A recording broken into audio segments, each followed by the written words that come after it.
Michele Alboreto in the Ferrari leads Alain Prost in the McLaren, and then a gap of 9 points before Elio De Angelis in the Lotus. And with Murray Walker at Silverstone, we've got a new man alongside James Hunt in the commentary position, and that's Tony Jardi. And as the cars move off for their formation lap, don't forget at the European Grand Prix last year, 5 cars were involved in a first lap accident at the S's. But now I'm going to hand over to James Hunt, who'll take you through the warm-up lap.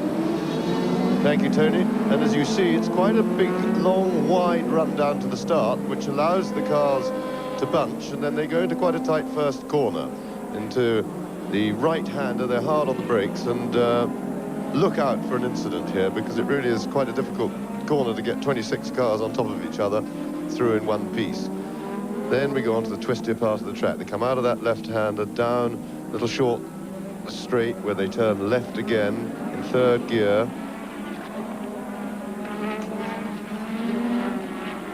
Down the hill to the lowest part of the circuit, to the long, open second gear corner at the bottom of the hill, and then they start to climb and wind all their way back.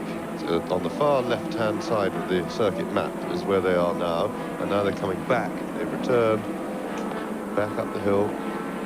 Very fast, quick flick in fourth gear through the right-hander.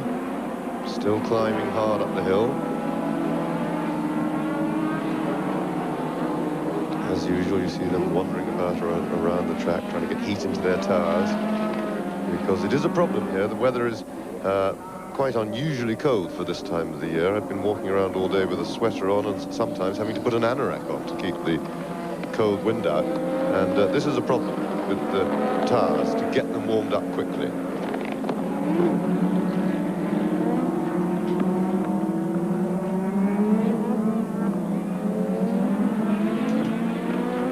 Up the hill.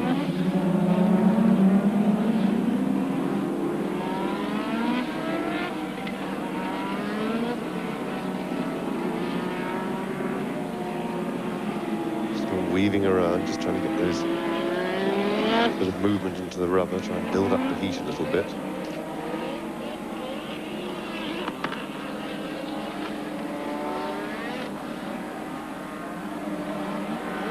Into the final little S-bend wiggle. There's Fabi leading the field round. He's now slowing it right down because they're onto the final hairpin, and this, incidentally, is a shot of from Enos Renault. He's got a camera mounted on the roll bar behind the driver's head, and it's the first time anybody has successfully engineered a camera to sit on a Formula One car without taking up the huge amount of vibration that is created by a Formula One car. And we will be showing you shots from that car in the race, hoping, of course, that it lasts a reasonable amount. And Fabi bringing the field onto the grid, pulling up on pole position. When all the cars are in position and stop, the red light will go on with a 4 or 5 second delay, and then the green.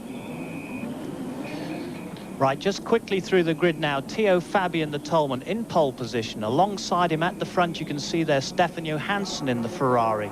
In third place, Alain Prost in the Marlboro McLaren. In fourth place, Keke Rosberg in the Williams Honda. In fifth place, Ayrton Senna in the JPS Lotus. And in sixth place, Nelson Piquet in the Brabham. Red light is on.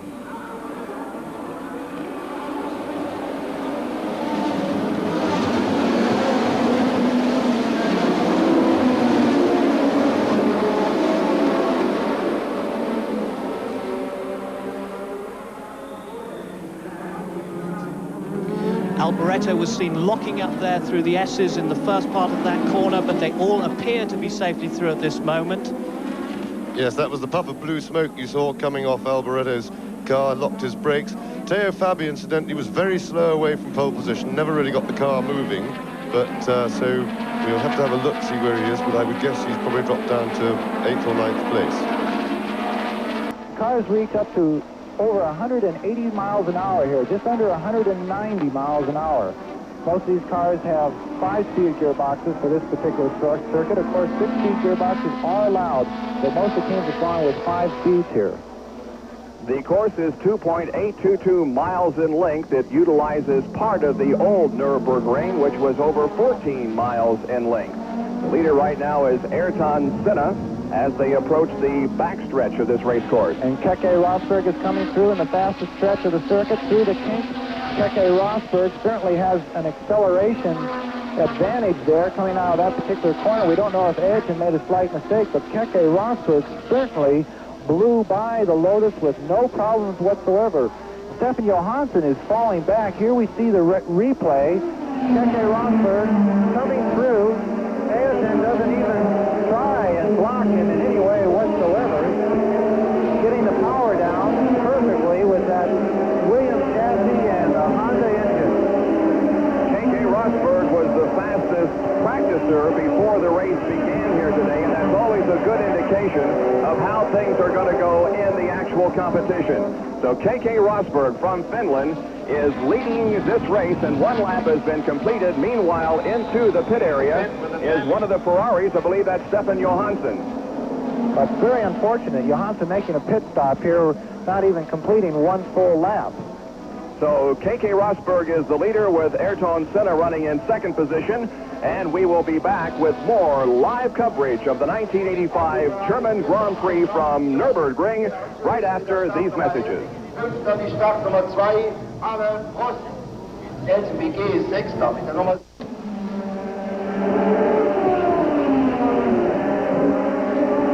Back at the German Grand Prix where Keke Rosberg is the leader, followed by Ayrton Senna. Running in third position is Michele Alboreto. Fourth, Elio De Angelis. Fifth is Alain Prost. Those are the top five as we have completed 6 laps of this 67-lap race. Well, Keke Rosberg, as we said, he was the fastest in morning warm-up. Now, that is such a strong indicator because they aren't going for qualifying times. The grid is already set.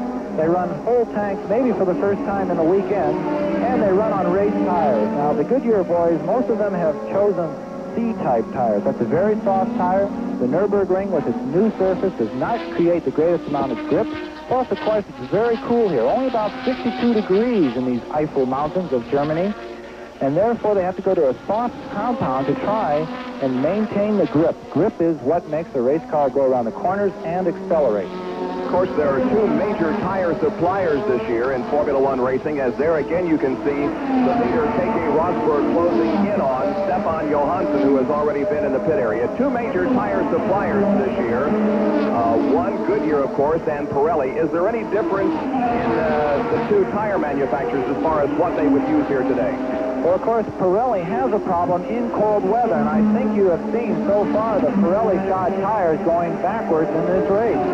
They are very suited for hot, warm conditions, and of course, Nelson Piquet winning the French Grand Prix, where the temperature was just below 90, about 86, 87 outside temperature. So Pirelli's going to have a tough time, Bob, in these particular conditions, that's for sure. It is very cloudy here also, and there is always a threat of rain. We received a report about a half hour ago that rain was as close as 15 to 20 miles away, but so far, no raindrops on this race course in the German Grand Prix with 7 laps completed.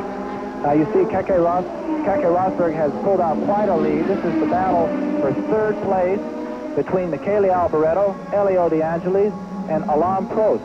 Of course, now, so look, here you have 3 different chassis, 3 different types of motor. You have a Ferrari driver with a Ferrari engine and an Italian driver. You have an Italian driver and a Lotus, and into the pit, it looks like Jonathan Palmer. That's certainly the Zach Speed pit. Zach Speed crew in the pits located directly across from our broadcast position here. There you can see Jonathan has brought that car in for a stop. They're examining it on the left side.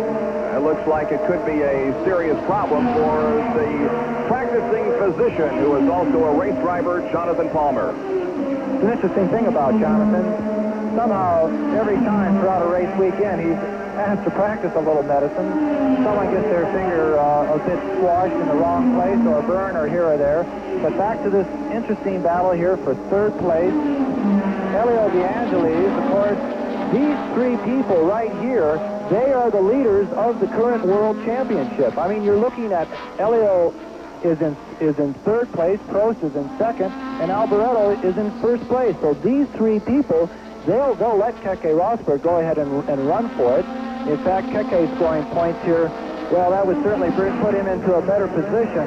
But these people right here, as you see them, are lined up for number 1, 2, and 3 in the World Championship. So this is a very important battle going on. We also understand that Ricardo Patrese has come in for a pit stop. It's really been a great season as far as competition is concerned. The first half of the 1985 Formula One season, already 17 drivers have scored points in the first half of the year.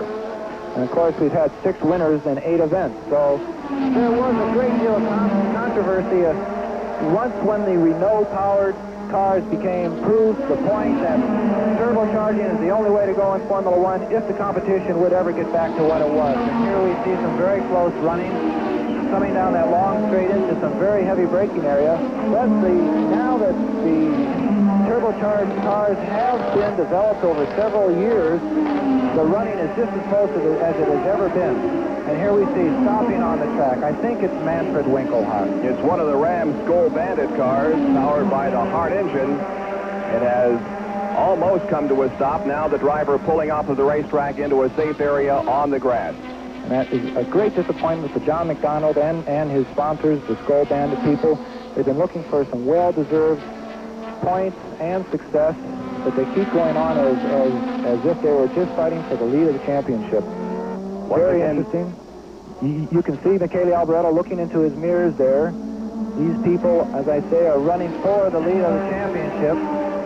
Michele is not going to give Elio any chance whatsoever. Now you see there, Elio has a better acceleration factor coming out of that corner, and that is what makes up the difference where the grip comes in. Maybe his tires are a little bit better suited, or maybe the gear ratios are a little bit better suited for this particular circuit. But you can see coming out of the corner where Elio could certainly gain ground. Let's see what happens now. Coming out of this slow hairpin at the end of the straight, right past the pit. And there's our camera car. Sorry about that. That'll be the last shots we see from the on-camera car. We have to keep the car running if we want to keep the shots coming. But that is Francois Hainaut climbing out of the number 14 Renault. And he has to be a very disappointed driver, and we're disappointed as spectators and viewers of this race because the early in-car camera shots from that machine were just absolutely outstanding. This is the Tyrrell car, also powered now by Renault turbocharged. And Stefan Beloff is driving the car this time. The other Tyrrell car, which is driven by Martin Brundle, still has the normally aspirated Ford Cosworth engine, but this particular Tyrrell machine is powered by the Renault. And of course, Stefan Beloff is a German, so we'll see our national feed here. The cameras you're looking at are German cameras, and you'll see them maybe concentrating a little bit more on the local heroes. That's very understandable. He is running in 14th position, by the way. Stefan Beloff, car number 3. He is from Germany, as John indicated. We really have to give Ken Tyrrell a lot of credit. He has no sponsorship, or very little sponsorship, we should say, and he just keeps continuing on. Of course, this is Jackie Stewart's old World Championship team, and we certainly hope that in the very near future they'll acquire the budget to keep these 2 cars running in top condition. 11 laps have been completed. We're watching the 14th place competitor, Stefan Beloff. In the lead is K.K. Rosberg, and the car smoking very badly there. I don't know whether he came in contact with the barrier or not. We have 3 cars parked there now. One was the Renault. The other one looked like another Skoal Bandit. The driver was definitely in a dark green racing suit. That means that it's a Skoal Bandit or possibly one of the Brett Benetton drivers, but that is beginning to become a parking lot right there. And he was running, it looked like to me, after a marshal who may have a fire extinguisher. I hope he has a fire extinguisher. Stefan Beloff running in 14th spot. Ahead of him, Berger and Cheever. Now we can see that the smoke was coming from one of the Skoal Bandit cars. Both of them are parked almost side by side on the race course. So both Winkelhock and Alliot are out of the race. You can see at this particular circuit they've put a great amount of emphasis on safety. You can see how far back the crowd is from any edge of the track whatsoever. That's Stefan Johansson. And the leaders still have not caught him, so he is staying ahead of the leaders, but certainly is not in contention for a victory here this afternoon. The lead continues to be held by K.K. Rosberg. We completed 11 of the 67 laps. Running in second position is Ayrton Senna, and a good battle for third that we have been following for you involving the Ferrari of Alboreto, the Lotus of DeAngelis, and the McLaren of Alain Prost. But you know, Bob, they have not pulled away to the point where this third-place race is going to get out of sight. The leader, Keke Rosberg, is only about less than a second ahead of second-place man, Ayrton Senna. So, well, there you can see it. It's only a tenth of a second, actually.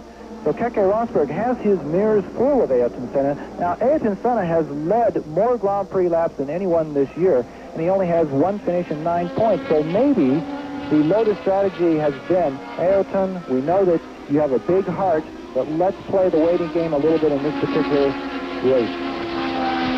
So Keke Rosberg is the leader with Senna running in second position. There is the Zach speed of Jonathan Palmer. Jonathan has climbed out of that car as work continues on it. So we will resume our live coverage from Nürburgring in West Germany and the German Grand Prix right after these messages.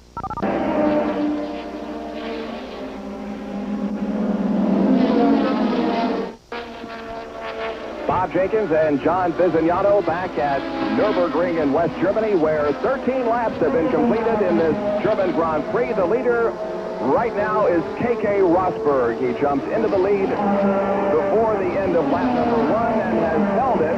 His lead over Ayrton Senna is just a few car lengths, as you can see. Senna following him in that Black Lotus as they head into the first corner here at Nürburgring. Running in third position remains Michele Alboreto in the Ferrari. Fourth is Elio De Angelis. Fifth is Alain Prost. In sixth position is Nigel Mansell. Nelson Piquet is seventh. Teo Fabi, the pole sitter, is running in eighth spot. He got off to a very poor start when the green went on. In ninth position, one of the Arrows drivers, Thierry Boutsen, and in 10th, the defending world champion, Niki Lauda. Well, of course, Ayrton Senna is having certainly a go at Keke Rosberg now. He was very close coming into that last corner. Now, one quick thing. The Goodyear person was in here giving us the tire distribution for this particular race. And Ayrton Senna is all on soft C's, like we said before, where Keke Rosberg has 1B. That's a little bit harder. That tire is on the left rear. So the left rear tire of Keke's car is a little bit harder compound. The rest of them are C's. While it's raining in other parts of Germany and interrupting the Davis Cup tennis play, it is not too bad at all here at Nürburgring. As a matter of fact, it's just about as bright as it's been all morning. It remains mostly overcast, but there are a few blue patches in the sky, and the sun peeks through them every now and then. There are the standings, the top six: Rosberg, Senna, Alboreto, De Angelis, Prost, and Mansell. We can't leave Mansell out of this race also. Now, he's driving the same type of car that Keke Rosberg is, and he's in a very good position. He still has the leading pack in his sights, and he's a very calculating driver, Nigel Mansell. Right up Keke Rosberg's exhaust, it certainly seems that Ayrton Senna has a braking advantage, but Keke Rosberg has an acceleration advantage. Oh, look out. We may have a pass. On the inside. Oh. Keke, I think, saw him coming through there and realized that he was not going to be able to hold off Ayrton Senna on the brakes and let him through.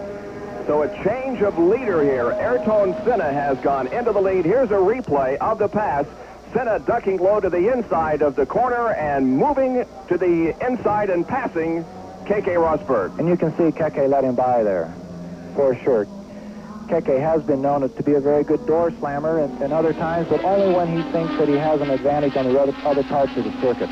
They are working lap number 16, so Rosberg will have led the first 15 laps, and the winner will be Senna, lap number 16. Mark Schur, one of the Brabham cars in the garage area. Well, that's too bad for Mark. He has done very well joining this Brabham team in mid-season, and he really deserves a good race here. Not his home crowd, but he is Swiss, coming from Basel, just across the border. When he's doing well, of course, Germans consider him German, and when he doesn't do so well, they consider him Swiss. So, one of the international things about Grand Prix racing, your neighbors are always very welcome as long as they're doing well. So Senna the leader. Now Rosberg in second position. Then there's about a 7-second interval between second and third place. Alboreto continues to hang on to that third place spot. Just a few notes here coming in, and is that certainly Mark Suhr looks like he could be out of the race. They pushed the car into the garage with engine problems. Now they can push the car back out of the garage. If it goes into the back of the garage area, the car is finished for the day. The problem with Johansson's car is that he had a collision with Alboreto actually it was in the first corner. We saw Alboreto locking up the brakes on the first lap, and that was the problem that they had to try and correct in the Ferrari pits by changing that right rear tire, but still he must be having some sort of a handling problem or something. Ayrton Senna now beginning to lengthen his advantage just a little bit over Keke Rosberg. Senna, of course, known as a driver who does very well under wet conditions, but the track is dry here today, and Senna took the lead from Rosberg last lap and continues to hold it. Beautiful long shot, and that heat you see coming up in the back of the cars. Of course, these turbochargers run extremely hot, and with that particular type of shot, you see the heat wave being well sprayed quite far back and high into the air. Ayrton Senna, young Brazilian. Only 25 years of age. This is his second season in Formula One racing. His first Grand Prix was at the Brazilian Grand Prix back last year, driving for Tolman. And he scored in only his second Grand Prix that he competed in last year, scored at 6th place, and thus picked up a point toward the World Championship. And again, here we have the standings. Ayrton Senna doing what he does best, leading Grand Prix. Keke Rosberg from Finland second. Michele Alboreto, Italian, third. Elio De Angelis, Italian with the Lotus. Also, Alain Prost with Nigel Mansell bringing up to 6th place. So we have 17 laps completed. We are 50 away from the end of this race. Senna is the leader. Rosberg second. Back with more in just a moment.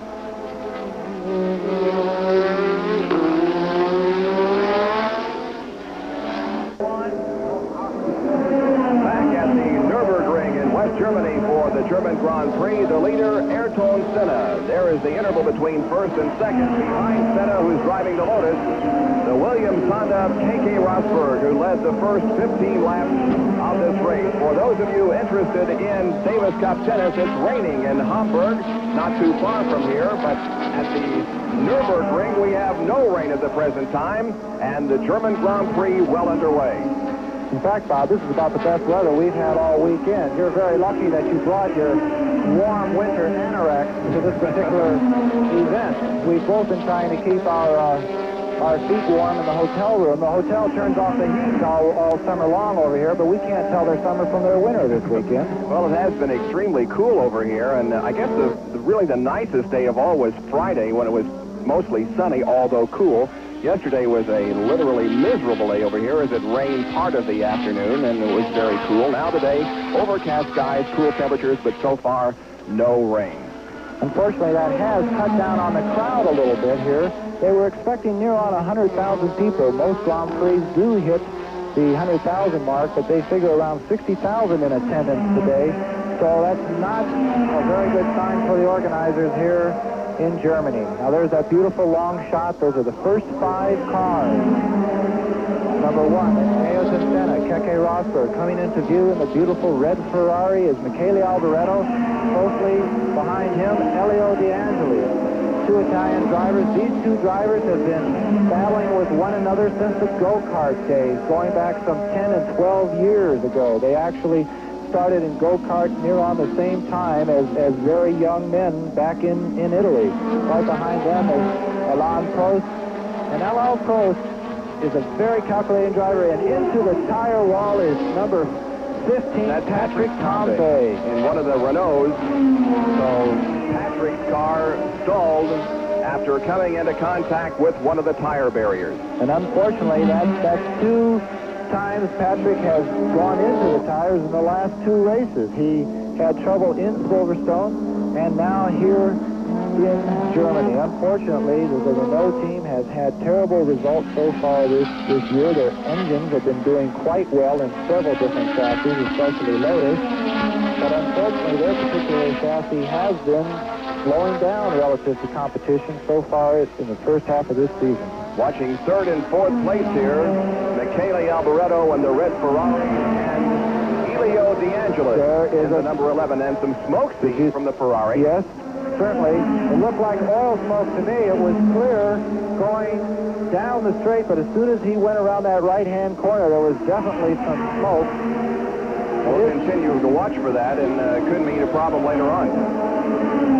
What we call a death rattle over here. That smoke is the first sign of an internal engine problem. Of course, now the gearbox is a well-oiled machine also, so it's not always the motor. But with that big of a puff of smoke, there has to be something going wrong with Michele Alboreto. There you can see the interval between third and fourth place, only about a half a second. Prost is running fifth. Mansell is in sixth spot. After that, it's Nelson Piquet in seventh, Teo Fabi eighth, Terry Boots in ninth, Niki Lauda running in 10th spot. Jacques Lafitte is at 11th place. Eddie Cheever in the Alfa is in 12th spot, and Gerhard Berger in the Arrows in 13th. Stefan Beloff in the Tyrrell's 14th position, and Derek Warwick in the one of the Renaults is running in 15th spot. Just a note on that, Bob, we have the first 6 cars on Goodyear tires, and Pirelli coming in with their first driver in 7th place with Nelson Piquet. I'll tell you, the Ferrari is certainly having no problems with power. As you can see them putting down the power and accelerating away from the Lotus. Elio is off. There's the smoke again, the same spot. Elio De Angelis is certainly doing well on the brake, as seems to be Ayrton Senna's advantage at the moment. Which is strange, Bob. If you remember, we were going through the Lotus garage just before airtime. One car is on carbon fiber brakes, and the other car is on your traditional steel brakes. So Ayrton Senna has the carbon fiber brakes, and Elio is on the steel brakes. And it seems like anything that Lotus does is excellent under de-acceleration. Well, one thing you always have to be concerned with in a Formula One race is running out of fuel. It's happened a couple of times already this year. Now, Ayrton Senna has pulled out to a 4-second lead over Keke Rosberg. Might this indicate that Senna has turned up the boost and is taking a chance on running out of fuel? And there you have your leaders down to 6th place. We show you until 6th place because that is where the points stop. But Michele Alboreto certainly knows how to lead a group of cars as he's leading the World Championship now. What you were saying about fuel.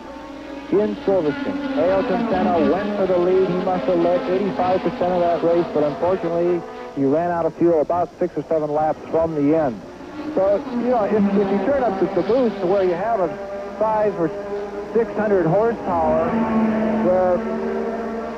or let's say you turn up the boost to where your 500 or 600 horsepower goes up to 750 horsepower, that's certainly easy to stay out in the lead. But you can't do that and have enough fuel. They only have 220 liters to finish the race, so you cannot keep that boost at maximum position and have enough fuel to finish the race. Been a very good weekend in some instances for Teo Fabi, and not so good here in the race. Fabi was outstanding during qualifying as Nelson Piquet has climbed out of his car, or is doing so, the car off the racetrack. And smoking in the rear. Now Nelson. Well, he's going for this fire extinguisher himself, knowing that there is a fire in that car. That's Nelson Piquet. You know, it's incredible. A racing car driver can think so well in desperate situation. There is your poor fireman who's been probably standing on that corner for 5 years waiting for someone to stop with a smoking engine, and he can't figure out how to work the fire extinguisher. Every once in a while, you do see a driver taking the extinguisher out of the fireman's hand and going to work. 2 reasons for that. Number one, they do think well under stress, but the second reason is because they don't want the whole car covered with foam. The very enthusiastic fire extinguisher will foam everything from the battery down to the engine, the battery being located in the front. And this foam can actually eat away at certain types of exotic metals used in these cars, so the driver normally likes to point that thing himself if he has to use it. So the 2-time world champion Nelson Piquet, champ in 1981 and 83, is out of this race. We were talking about Teo Fabi. He was so dominant during qualifying in that Coleman Hart, 1.2 seconds faster than anyone else. Now Teo is beginning to move up just a little bit. He's shown now in 7th spot in car number 19, about 23 seconds behind the leader, but Fabi has moved up a position now and is in 7th. Well, of course, the Fabi story is another great story here in Formula One. He drove for Brabham last year, and he actually lost the Brabham ride. Unfortunately, his father passed away quite suddenly. At the very end of last year, he missed the Portuguese Grand Prix because of his father's death, and I think it hit him very hard. He was actually running the family business when the Toleman situation as far as the tire supplier was solved, and he got the phone call to join the Toleman team, and I think he's glad that he has gotten back into full swing of Formula One. The bittersweet weekend for him includes a crash that occurred in practice yesterday during very wet track conditions, and Teo had a rather hard head-on impact with the barrier. That particular accident, of course, it's always upsetting. There's the smoke again. I don't know how much further this can go on. Where you see smoke like that just in one or two particular places, it's almost like oil is falling onto something hot. He may have an oil leak someplace, and it's dropping onto the exhaust. Some sort of surge going through there where some oil is hitting something hot. But he certainly has no problem with the power. That was a very mean accident. The engine blew and oiled the rear tires, and all of a sudden he was not going straight. He took a straight 90-degree turn right into the barrier. He was lucky that it happened on a second gear corner, but still a second gear corner here is 60, 65 miles an hour. So they got in contact with a member of their team who was taking a third car to Monza for practice, and they brought it here this weekend to serve as a backup car. Once again, this is 3rd, 4th, and 5th position. It's the number 27 of Michele Alboreto, followed by Elio De Angelis, and then Alain Prost. And there again, you have a Brazilian and leading a gentleman from Finland. I'll tell you, I've seen some die-hard race fans in my days, but the Finlanders or the Finns or the Finnish people have certainly caught on to Keke Rosberg's success in Formula One. We saw a carload of them all the way down in Circuit Paul Ricard. That would be like driving from Nome, Alaska to Miami to watch their driver compete at the French Grand Prix, and he did not disappoint them too terribly bad. We are live at the Nürburgring in West Germany. Bob Jenkins and John Visignano here with all the action. The leader, Ayrton Senna. Rosberg is second. More in a moment.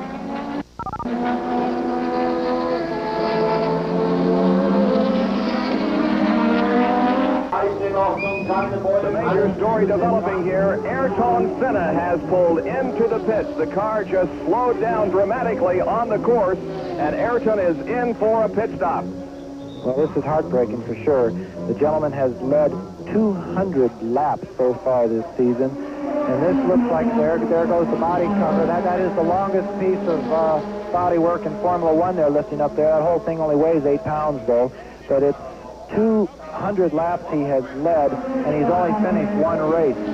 That's a good indication that first you must finish to finish first. And this is certainly a heartbreaker for Ayrton Senna. Senna took over the lead on the 16th lap and had held it until lap number 26, but then problems with that car. He's into the pits, and Keke Rosberg is now back into the lead with 2nd, 3rd, and 4th here now with Alboreto and the number 27 Ferrari now running 2nd, followed by De Angelis and Prost. And they're certainly well within striking distance, Bob. You can see that everyone is still in one camera shot. They are not falling behind. This is certainly one of the best races we've had so far this year, the new standard. Standings, Keke Rosberg, Michele Alboreto, Elio De Angelis, Prost, Mansell, and now Fabi has worked himself back up into the points. As I said earlier, points go down to 6th place, and Fabi and the team is being rewarded at the moment, at least getting into the points. Well, it'll be a good weekend for Teo if he can hold in the top 6 and score a point for the Toleman team. A well-deserved point, that's for sure. And those points make a big difference. The traveling fund that these organizers pay towards is rewarded relative to how many points the team scores. So even 1 point can make a difference of several hundred thousands of dollars relative to the next year's travel funds distribution. So this is very important for people. Even how they line up and down the pit row is determined by how many points you scored in the previous season.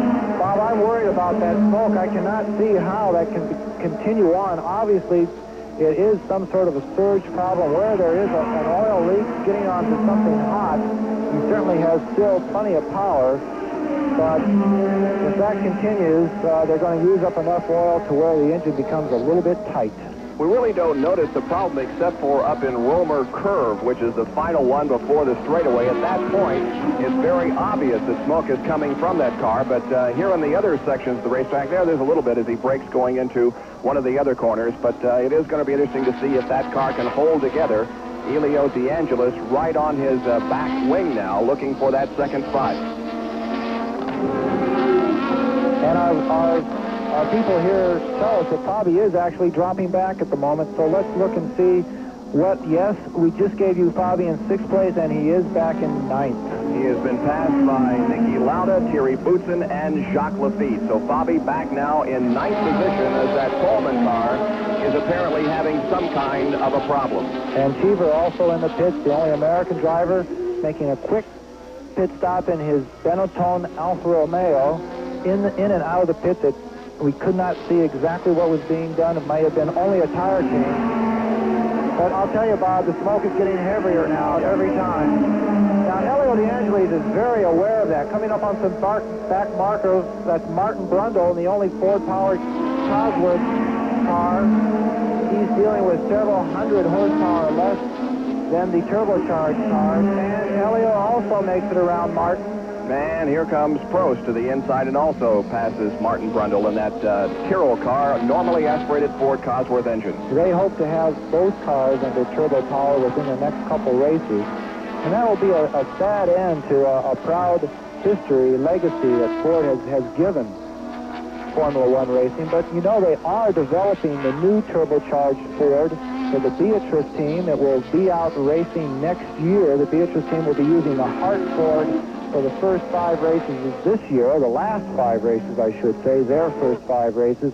And then over the winter, what we call the off-season, which there's very little of these days, the Ford Power car will be developed, fully tested, and ready to go for the first race next year. Ford and Beatrice, 2 very powerful names. Alboreto now sneaking up on Huub Rothengatter in that car number 24, the Osella, as there is the Tyrrell driven by Martin Brundle once again. Huub, of course, is the only Dutchman in the race, and he has taken over that seat. The Osella team was running low on financing, and unfortunately they had to tell their regular driver that unless he could come up with a big bunch of money that they would have to sell the drive, and Huub was the man there with the funds to secure the ride. It might not be terribly just, but that's the way things can happen. That's the way things can happen in Formula One. We might remind you once again that it is raining for the Davis Cup tennis match in another part of Germany as Nicky Lauda comes into the pits, the defending world champion from Austria. It's raining over in Hamburg, so the tennis has been delayed. We're here live for the German Grand Prix. No weather problems at the moment. And, of course, later today, another live auto race for you as Larry Nuber and Gary Lee and Jack Arute will have live coverage of the IndyCar race from Road America in Elkhart Lake, Wisconsin. It's a very long pit stop for Nicky Lauda, Bob, and I'm afraid Nicky Lauda's terrible luck has found him here in the heart of Germany in the Eifel Mountains. So K.K. Rosberg is the leader. 31 laps have been completed. His advantage over second place. Michele Alboreto is about 5 seconds. We'll be back with more from West Germany.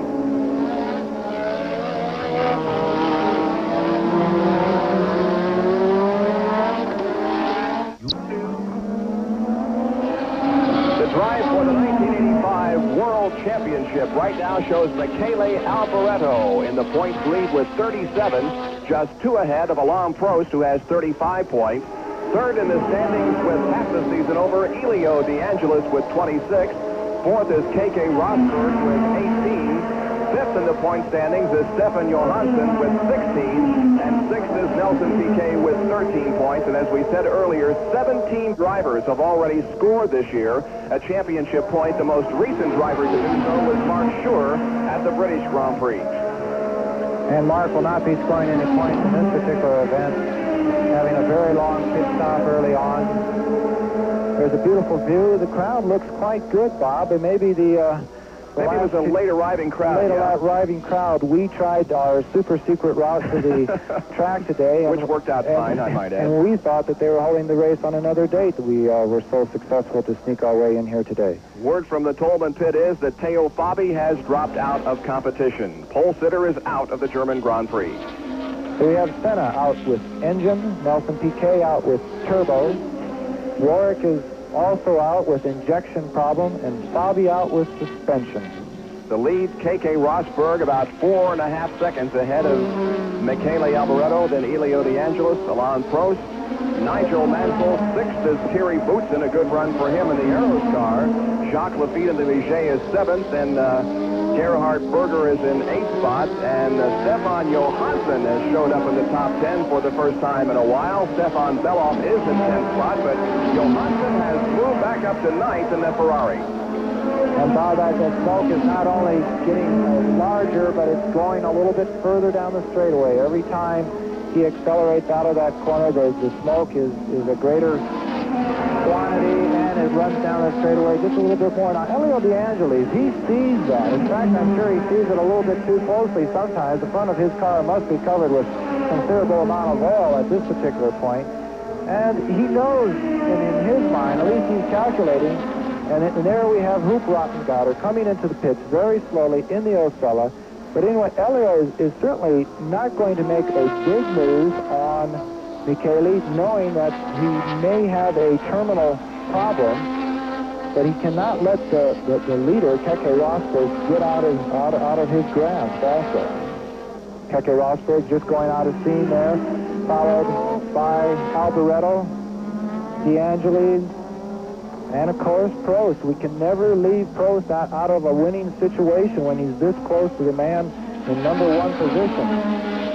Of course, here all weekend long we've been hearing from the commentator that this is a Porsche-powered car. It's actually a TAG turbo designed by Porsche, TAG being Technique Avant-Garde French company. So successful last year with this particular engine. But of course here the Germans just call it nothing but Porsche. Alain Prost, running fourth right now, is trying to win a championship after finishing second in points for the last 2 years. He's 30 years of age and has been competing in Formula One races since 1980. Started driving for McLaren back then. Now Martini here, driving the Minardi, is certainly helping Keke Rosberg's effort to stay ahead, holding up this pack just slightly. Michele is through, Elio's through, and Prost is through. These back markers have to be careful. They cannot just disappear off the face of the track. If they move too far offline, they're going to get into the marbles. This is where the track is not as in a grip situation, a high grip situation off the line. And by being courteous, he could find himself kissing the tires, which would not make his team manager too happy. Rosberg and Michele Alboreto. There you can see the interval between first and second is about 3.4 seconds. Your German's getting better there, Bob, being able to read those. Next Formula One race after today will be in Austria, which isn't too far from here, a little bit to the southeast of us. That will be 2 weeks from today. And then the race after that will be the Dutch Grand Prix, which is the following Sunday, 3 weeks from today. And then, of course, the all-sensational Italian Grand Prix, which certainly has one of the best ambiance situations at that particular circuit throughout the year. Over 300,000 Italians will be there to do nothing but see Ferrari beat everyone else. The Ferrari of Michele Alboreto running in second spot here. There is Niki Lauda, who is back on the racetrack after having made a pit stop a few laps ago. He is now shown in 12th position. Unfortunately, that pit stop may have ruined his chances of scoring any points, but still, Niki Lauda is a great competitor, and he has been able to fight back from these situations before. His teammate, Alain Prost, running in 4th spot, trailing the leader by just about 5 seconds. Keke Rosberg has been leading since Ayrton Senna dropped out of the race. We have completed more than half of this race. 36 laps are now in the book, and 67 will make up this race. So Keke Rosberg is the leader of this race, with Alboreto, who we have been watching for the last few laps, running in second. There's a very fast S corner here. It's the Valvoline corner, actually, and this is one of the hardest braking hairpins on the circuit. They go from near on 190 miles an hour down to about a 55, 60 mile an hour second gear corner. That is the hardest braking portion of the track. Derek Warwick said that it's one of the hardest braking portions of the Grand Prix trail, actually. So brakes can be a very important thing as this race moves into the later stages. We are live at the Nürburgring in West Germany for the German Grand Prix. We'll take this and be back with more action with 37 laps completed and Keke Rosberg the leader. Your number one auto racing network, ESPN, with a live doubleheader today. We're at Nürburgring in West Germany for the German Grand Prix. Later today, the 200-miler from Elkhart Lake in Wisconsin. With 38 laps completed here, Keke Rosberg is the leader. Michele Alboreto is second. Elio De Angelis third, followed by Alain Prost and Nigel Mansell and Thierry Boutsen. Seventh right now is Jacques Lafitte. Eighth position belongs to Gerhard Berger. And ninth spot is Stefan Johansson. You know, Bob, when you talk about Elkhart Lake, of course, both of us being old Midwest boys in our youth, we certainly have had a lot of good experiences up at Elkhart Lake. But the big story for the Formula One crowd over here is the fact that Alan Jones, who is going to be the Beatrice Formula One driver, will be substituting for Mario Andretti, who is injured in Michigan last week, and Alan Jones is coming out of retirement into a very heavy competitive situation. Now, let me ask you, why are the Formula One drivers with Formula One experience, why are they doing so well in the kart series these days? Well, that's a very good question. Of course, they run more road courses than they used to in IndyCar racing, as Teo Fabi is being talked to by reporters, the pole sitter, and Teo is one of the drivers that we're talking about. Exactly. As a matter of fact, who came over to the United States 2 years ago and did such an outstanding job qualifying for the pole position at Indianapolis and finishing second in points in the kart PPG IndyCar World Series, and the race, the championship going right down to the final race that year. And then last year, of course, leaving IndyCar racing to come back to Formula One. They run more road courses, and the drivers are able to adapt more quickly to road courses, I believe, than a driver is able to come from a fast-paced circuit or oval and compete on road courses. So, I don't know, I think there are several factors that are involved. Well, of course, the World Championship driver from Formula One, Emerson Fittipaldi, went and won a 500-mile race on a super oval in Michigan. So certainly Formula One experience is something that's a very valuable thing. As we look at the Tyrrell, Stefan fell off into the pits.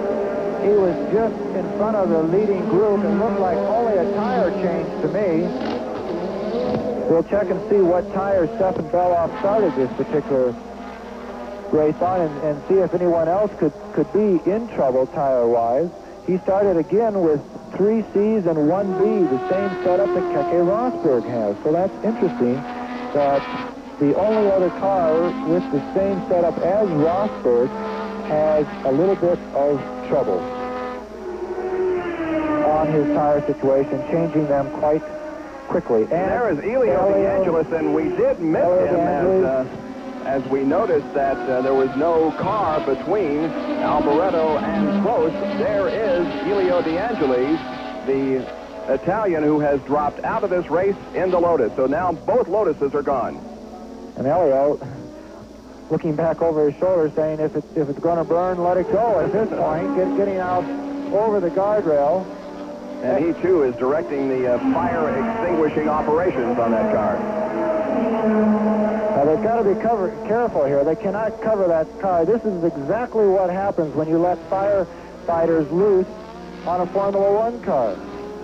They put so much foam on it that they could seriously damage many parts of that particular car, and so much foam that actually they could cover the track with a cloud of dust that no driver likes to pop through. Jacques Lafitte, who did so well in Silverstone at the last Grand Prix, being passed by Niki Lauda. Or at least Lauda trying to move to the inside. Never gives up. Lafitte being shown in 5th spot right now. Lauda a lap down because of the pit stop being shown in 11th place.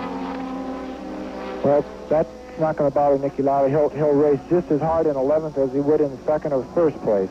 But Jacques Lafitte, the oldest driver in Formula One at the moment, was actually racing Formula One cars when they looked quite different, way before the days of downforce and aerodynamics, and even the early days of the wing cars back in the early 70s. 74, 75 was his first entrance into Formula One. A French driver, has a very good race record in the last few years, has been dropping back, and everyone was so happy to see him up on the roster in a 3rd place at the British Grand Prix. Now, 14 cars are still in the race here. 13 have dropped out. We'll give you an idea of some of the drivers that have dropped out of competition. They include the pole sitter, Teo Fabi, also out. Both the Lotuses of Ayrton Senna and Elio De Angelis. Both of the Ram cars, Winkelhock and Alliot, are out. Mark Schur in the Brabham has dropped from competition, as has Nelson Piquet. And among the others who have dropped out, Nigel Mansell. No, he's in 4th position right now. He's still doing well, Nigel. And you saw Francois Hainaut, and one of the Renaults is out in the car that provided some in-car camera shots for us earlier. And you did see Niki Lauda go and around Jacques Lafitte. But they're 1, 2, and 3. There they are, all within the same camera shot. We're 3/4 of the way into this race. In the competition, it's still anyone's race. Here is the leaderboard. Rosberg, Alboreto, Prost, Mansell now up into 4th. Lafitte is 5th, and 6th is Terry Boutsen from Belgium in the Barclay Arrows. And the other Barclay Arrows, driven by Gerhard Berger, is in 7th spot. Stefan Johansson in the Ferrari, who encountered some early problems, shown in 8th position, and Eddie Cheever, although he is a lap down, is also in the race and shown in 9th position. Now Prost is right up the Ferrari's exhaust, going into that hairpin, trying to set up for a pass down that long straightaway. The Ferrari certainly has all the power that it needs, even with a smoking engine. He can certainly determine putting that power down with no problem whatsoever. He is in full control on the straightaways, but Prost seems to be catching up on the brakes. Well, we have a race shaping up here, as there are the first 3 cars. They're separated by only just a second or 2, and we'll be back with more from the German Grand Prix. Back at the German Grand Prix, a tremendous battle for the lead here, and Michele Alboreto goes into the lead. Keke Rosberg falls back to 3rd as Alain Prost also got around Keke, and Keke appears to be slowing. I would have to believe that they actually touched each other in that corner. There was a bit of tire smoke coming from both of those cars. Now, we've been watching Keke during the break. He's definitely in tire trouble. You can see the car wiggling back and forth coming out of those corners. He cannot put his power down. He is definitely in tire trouble. You may see him. Here's the replay. Alboreto calculating on the inside. Keke does not want him to let him have it. He's trying to close the door. Alboreto sticks his foot in the door, and what they do touch. They do kiss each other. The tires, the 2 rear tires, touch each other, and Michele accelerating away with that smoke and oil problem.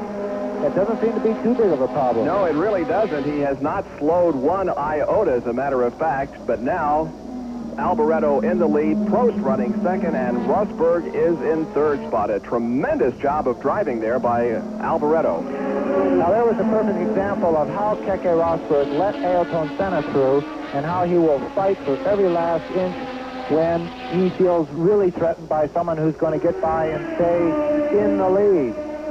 And Prost was certainly all over Alboreto before the battling started there. So I think Prost is going to be able to be in control of this situation in the next few laps. And there we have a Eddie Cheever, which looks like a little bit of a turbo fire there brewing, cooking on the inside of the Benetton Alfa Romeo there.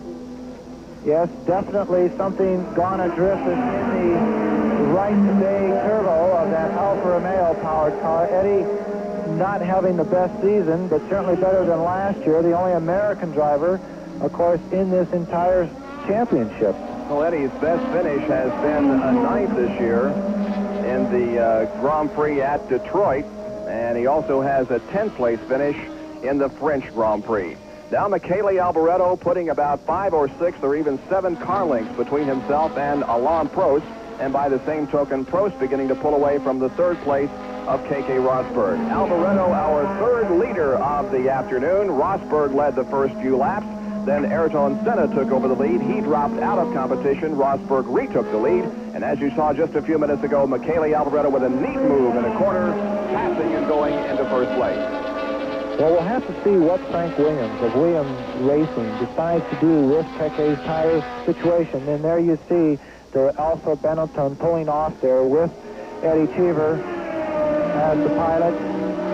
We'll have to see what Frank Williams does say about pulling him into the pit for a tire change. Now, he changed tires several races ago, and everyone thought that he was totally out of the situation as far as a competitive scene goes, and he finished well within the points. So Keke, with a new set of tires, can certainly make up for, say, a 16 or 17-second tire. 20 laps to go now. 20 laps remain with Alboreto in the lead.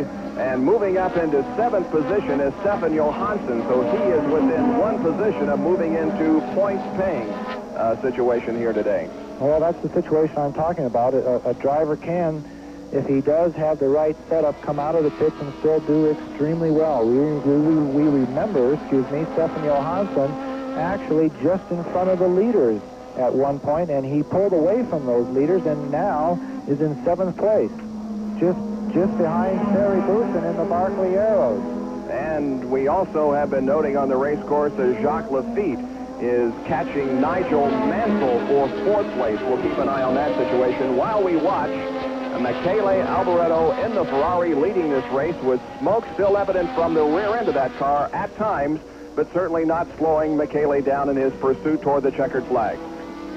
Well, it's getting heavy now, though, Bob. I mean, with all the great Italian engineering behind this machine, I'm sure that the mechanics are very aware of what's going on here, and they have to be very eager to see the race come to a quick end. They have not been showing any oil flags in any of the corners, so we cannot think that Michele is laying down oil. If he was, they would certainly bring him off of the circuit for a mechanical problem. He is not allowed to be laying down oil like that. And there we have Nigel Mansell, very, very hotly pursued by Jacques Lafitte. Yeah, this is a battle that we mentioned just a moment ago. Lafitte moving in on Mansell for 4th. This is the battle between 4th and 5th. And Jacques, you know, after being on the winner's stand in Silverstone, he likes the view from up there. And maybe he has a little bit more drive and spirit to go ahead and be a bit more competitive. Now, this is the #1 Pirelli shot car here also. As you can see, only 0.3 of a second difference there. And Jacques has driven through the field to get into that position. And his Pirelli tires seem to be working quite well. For those of you who tuned in on this Sunday morning for Davis Cup Tennis from Hamburg, Germany, the situation there is rain. Play has been interrupted. When play resumes, we will be rejoining that tennis competition. But right here in Nürburgring in West Germany, which is a considerable distance west of Hamburg, the weather is not too bad at all. It has remained overcast, but no moisture has fallen from the skies. We're watching Nigel Mansell in 4th place, Jacques Lafitte in 5th. Of course, Hockenheim is the other circuit where the German Grand Prix is run, and the plan now is to have the 2 races alternate year to year, just the way Silverstone and Brands Hatch in England work out that situation. Hockenheim will be the scene of the race next year, then back here to the Nürburgring. That's the current plan. The only Formula One race that has been contested on this particular course, the shortened one, was the European Grand Prix last year that was won by Alain Prost. Now, for 12 marks, you can go drive around the old Nürburgring, and Bob and I were all set to do that this morning.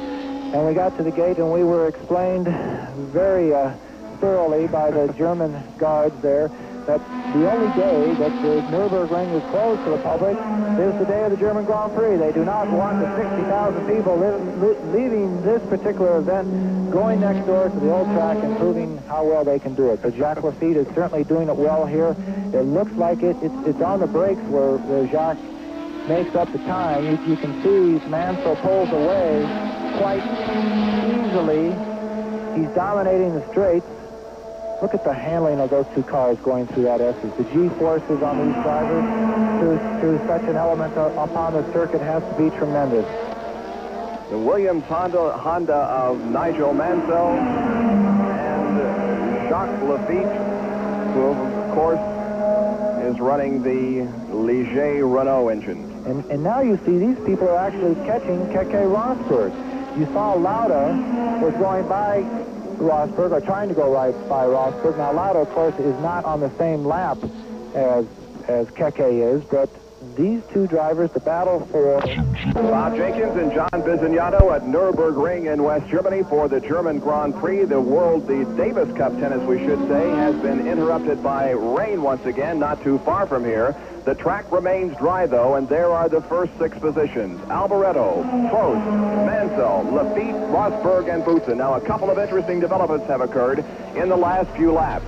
Alain Prost spun, or at least got off the track, and is now 14 seconds behind the leader, Alboreto, and Rosberg came in for a pit stop, dropping him from 3rd to 5th. Well, he had to come in and change those tires, Bob. There's no way he could have gone another 7 or 9 laps in the tire situation that he was in.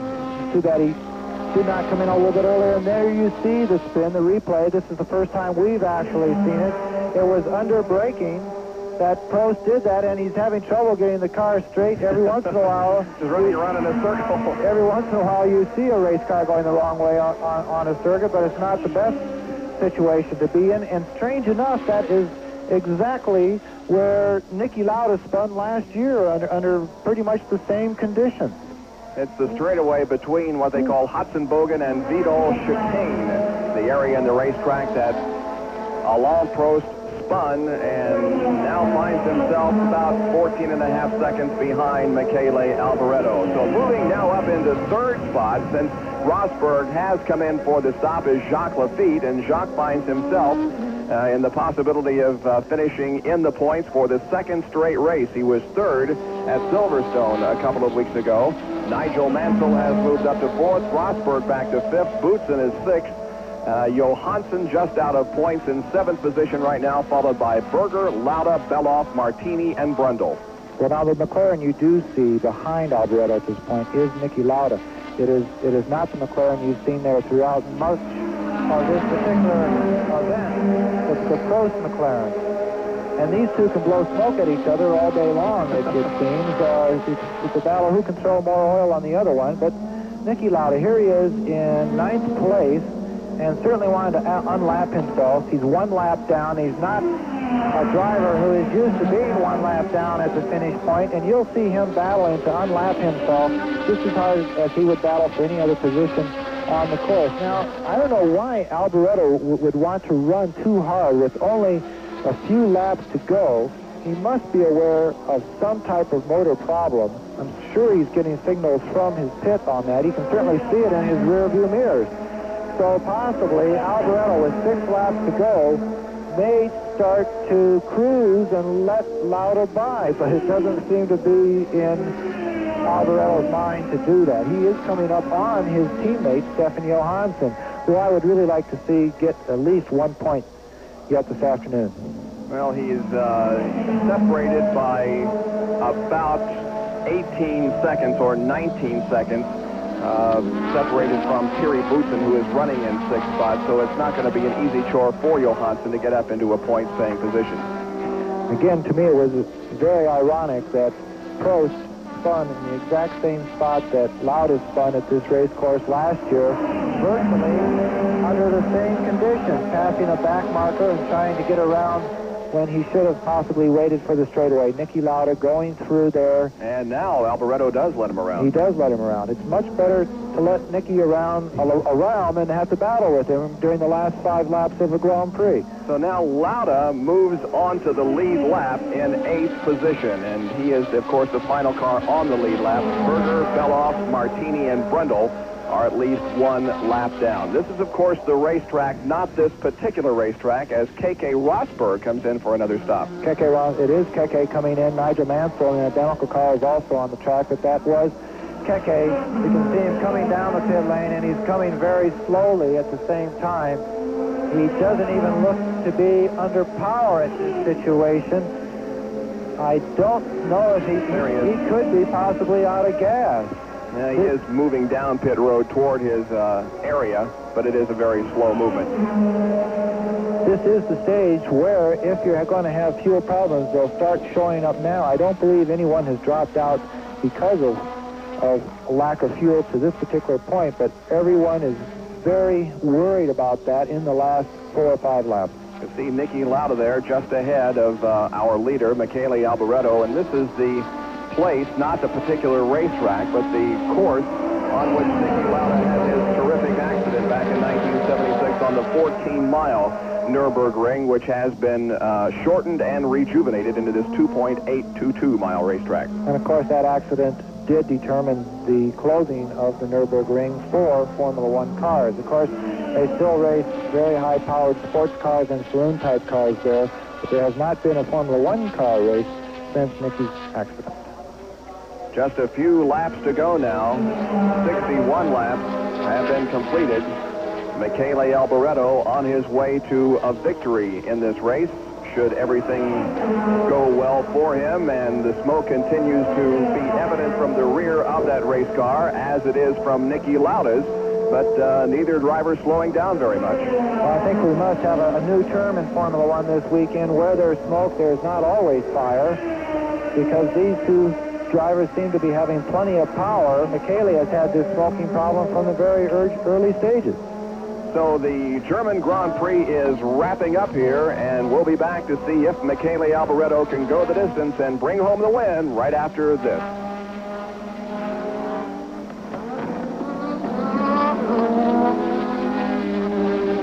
On the replay, you can see a change of position here as Jacques Laffite has moved into 3rd place now, passing Nigel Mansell. So we do have good racing going on here with just a couple of more laps to go, as Laffite has passed Mansell and now is in 3rd spot. The lead continues to be held by Michele Alboreto, and his lead is about 17 seconds over Alain Prost.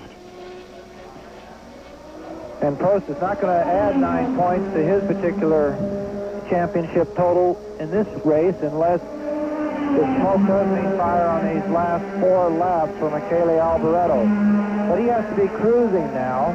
Stefan Johansson, his teammate, is dropping back rather rapidly, and Niki Lauda has gone by into 6th place. A great drive there. And Mansell has stopped. We have a message that Nigel Mansell has slowed down tremendously on the circuit. So again, maybe fuel bringing some of these cars into a slower or stopping situation in the closing laps. They only get 220 liters. They cannot add fuel during the event whatsoever. That's all they get from flag to flag. And we saw it in Imola. That was not enough for several cars. And in Silverstone, it was not enough for several cars. 64 laps completed, 12 cars still in the race. Alboreto, Prost, Laffite, Mansell, Boutsen, Lauda, Berger, Johansson, Beloff, Rosberg, Martini, and Brundle. We have had 3 leaders of this race: Keke Rosberg, Ayrton Senna, and Michele Alboreto. Which again shows the competitiveness of this year's season. Last year it was a McLaren show with Niki Lauda and Prost winning, but all 2 Grand Prix out of the entire championship. And there is Stefan Beloff, the German in the Tyrrell Renault, who is running in 9th spot, a lap down.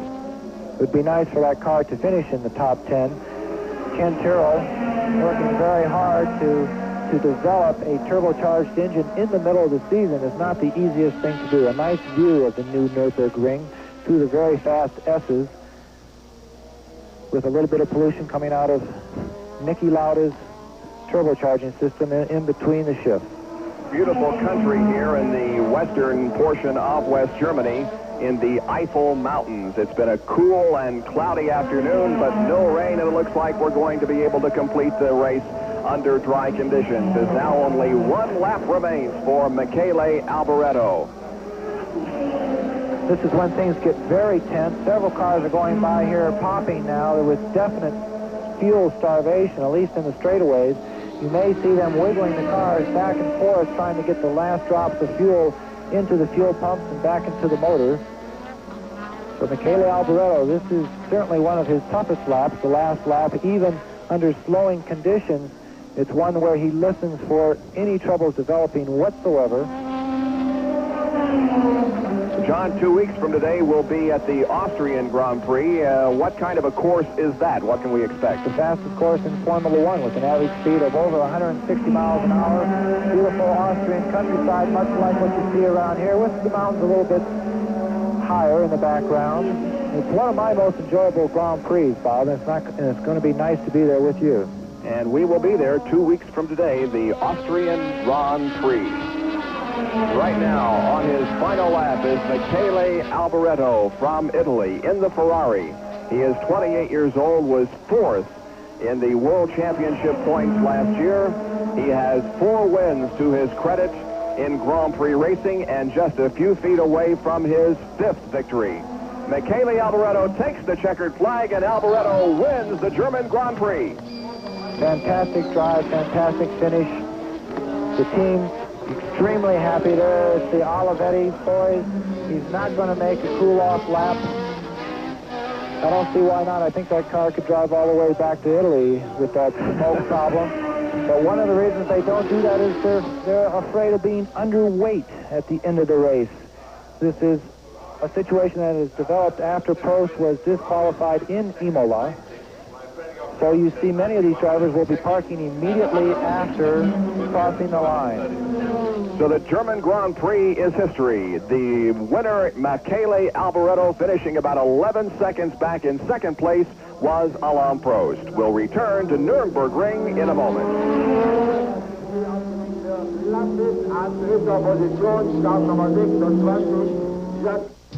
There's an overhead good shot of the Nürburgring taken from the Goodyear blimp. The race is over. It was a safe race and a very competitive race, the one that Michele Alboreto wins here today. Well, Bob, we still have 6 winners in 9 events now as the drivers move towards the winning rostrum for the traditional spray of champagne and so forth. And I think the championship may be running into a 2-man battle between Michele Alboreto and Alain Prost, a battle between Ferrari and McLaren. A powerful show for the rest of the season. It's been a pleasure working with you, Mr. Bisignano, and I'll be doing so again in 2 weeks as we bring you the Austrian Grand Prix. Look forward to it, Bob. The German Grand Prix has been brought to you by Dodge, a performance revolution, and American revolution. And by Budweiser, for all you do, this Bud's for you. And by B.F. Goodrich, makers of high-performance TA radials. We make cars perform. I'll be talking to you on Speed Week with this Thursday night, and we'll have the live NASCAR race from Michigan International Speedway next Sunday. In 2 weeks, we'll have the Austrian Grand Prix. For now, for John Bisignano, this is Bob Jenkins. So long, everyone.